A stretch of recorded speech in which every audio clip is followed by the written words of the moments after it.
Howdy and welcome back. In today's episode, we're going to be forging a leatherworker's head knife. But before we jump in, let's thank today's sponsor, which is Keeps.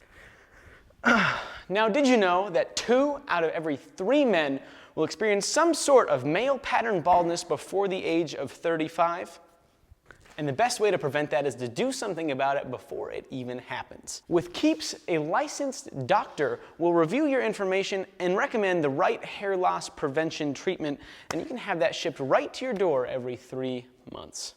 Now, you can also message your doctor 24/7 with any questions or concerns that you may have, and you can also track your progress with Keeps on their cool online platform. Now, Keeps is the more affordable option for this because what they're doing is prescribing the generic version of the FDA-approved hair loss treatments. Like I said before, prevention is key, and you might take about 4 to 6 months before you start seeing results with your Keeps treatments, which makes it important to act fast and get your beautiful hair protected before you lose it. Use it or keep it or lose it.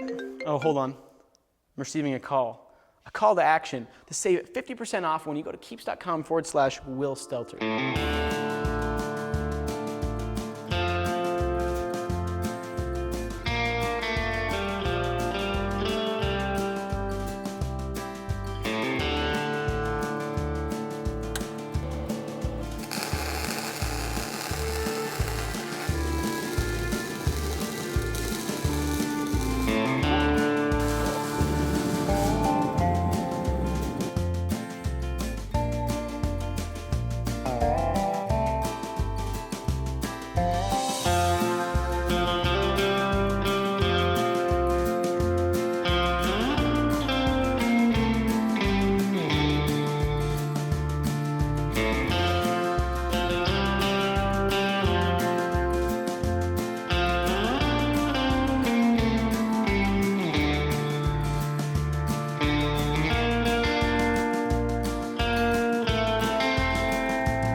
Stripped it out.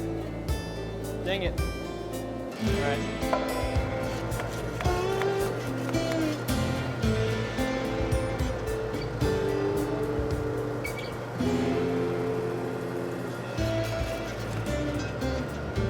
Dang it.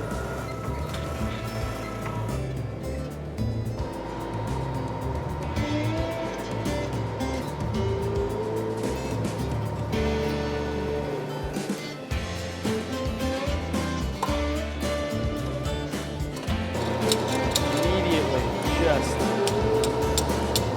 sheared it right off.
right, so as you guys saw, there's a little bit of a crack there. One of the multi-bar bars decided it didn't want to be connected with the rest of it anymore, and it decided to take a little bit of a break. Well, we don't want that. We want it to get stuck, and so as you guys saw, I added that borax on there. Just regular powdered borax, but what this has in it is when it melts, it turns into boratic glass, and boratic glass has boratic acid in it, which happens to melt iron oxide. And so we sprinkle that on there, and then theoretically when we hit it, it sprays all of that iron oxide and all of that boratic glass out of the weld, and two clean surfaces are able to stick together a little bit easier.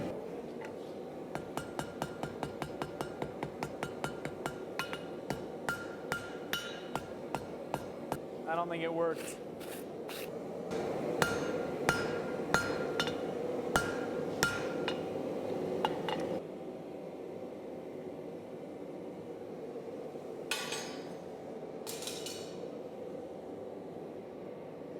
No, it's okay. I'm not that mad. It's all right. Failures happen all the time. All right, so this was the bar of 50-100 that I very briefly decided to use for the head knife. Leatherworking, half-round knife. You know what I'm talking about, the thing that we're making.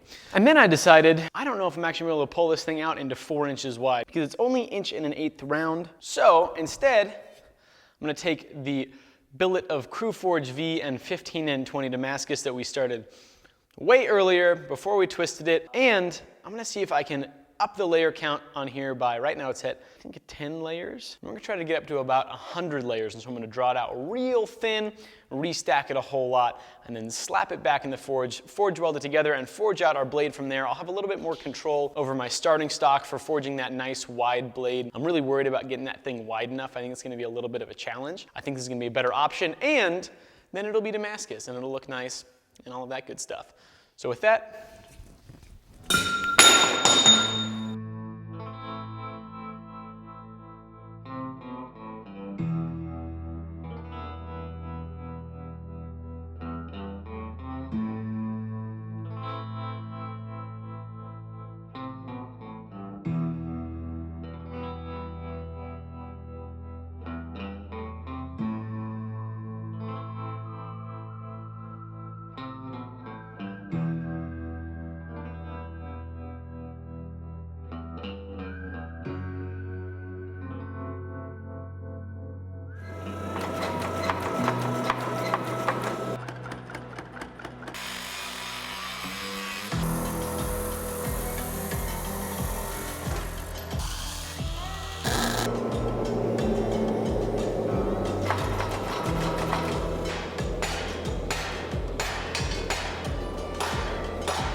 It's not sweet tea either.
Let's go get this thing sharpened up.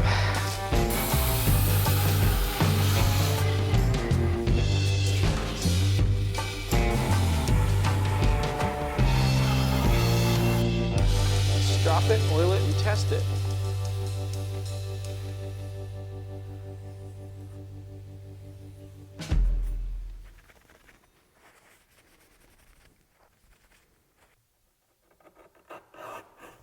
Oh. Funkily shaped knife. But it do be cutting pretty okay. It do be cutting pretty okay along the whole edge.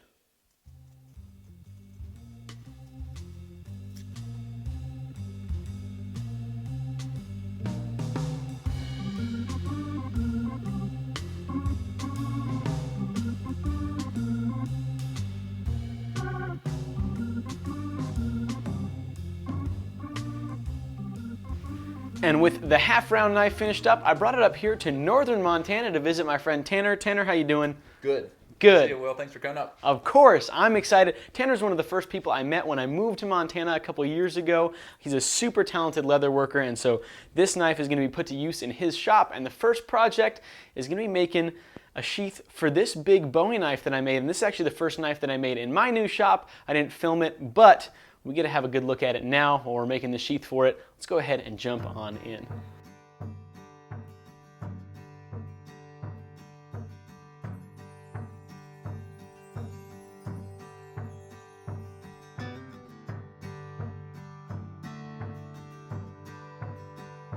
So I'm gonna have a really big piece of paper to start making the pattern.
This is the largest industrial sewing machine that I know that exists for doing this kind of thing. So we're going to give it a try. We should maybe give Will some space in case something explodes here, but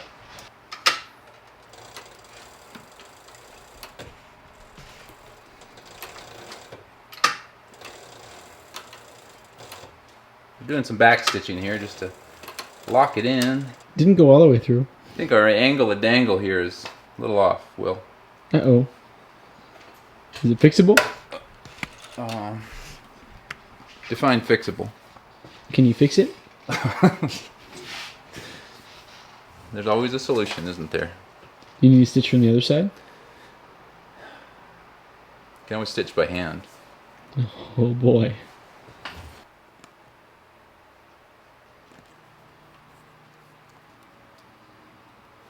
Hey, Tanner. Yes. What do leather workers season their food with? What, Will? Allspice. Oh, Will, I'm in stitches. Well, as you guys saw, we maxed out the sewing machine. What ended up happening is, as the needle was trying to go through all this leather, it would kind of go at fun, weird angles that were not predictable, which, believe it or not, is not what you want a sewing machine to do. So Tanner's going to end up, I think, hand stitching this thing, giving it his all. I stole that from him. I can't. Yeah. Can't take credit for that. We found the limit of the sewing machine, and so we'll just stitch the old-fashioned way using a saddle stitch. I think it'll turn out looking real nice and be strong for sure. Mm-hmm. But before we close out the video, can you say, I guess, what traditionally a half-round knife is used for, and then also, I guess, what you used it for, what process you used it for on this guy? Well, so this is my first one that I've ever owned, and so I'm kind of learning my way around it. Of course, you get comfortable with whatever tools you have around, so this is new for me, but I know that it's often used as just kind of like a do-everything utility knife.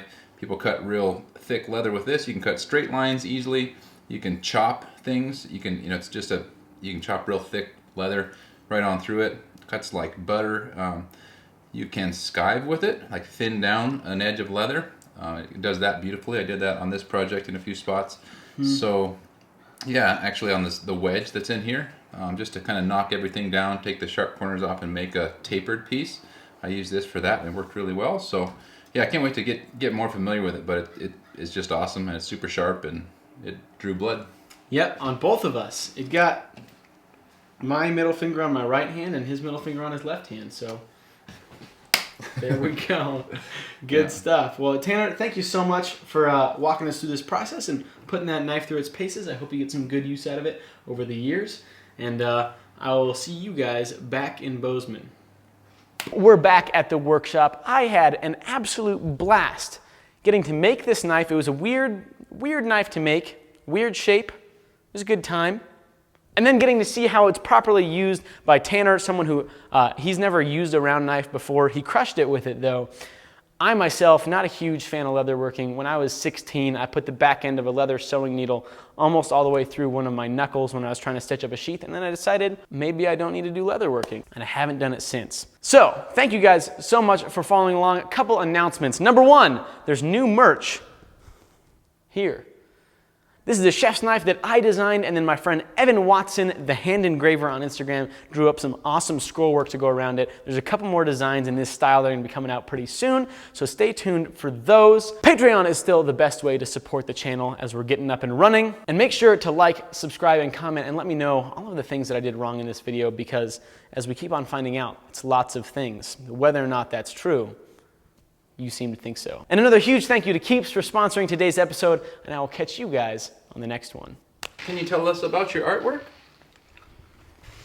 Well, you can put this right on your leg, on your toe here, on the ankle. Cool. That's awesome. Could your arm go through it too? Yeah. Whoa. That's pretty cool. Hey, look at, or maybe it could be a scissors holder. It's perfect. Well, could be. almost. It could almost be. Or it could be a holder for the tool we just used. Or something like that. You have to hold it, actually, Yeah. for the tool we used. You can make anything.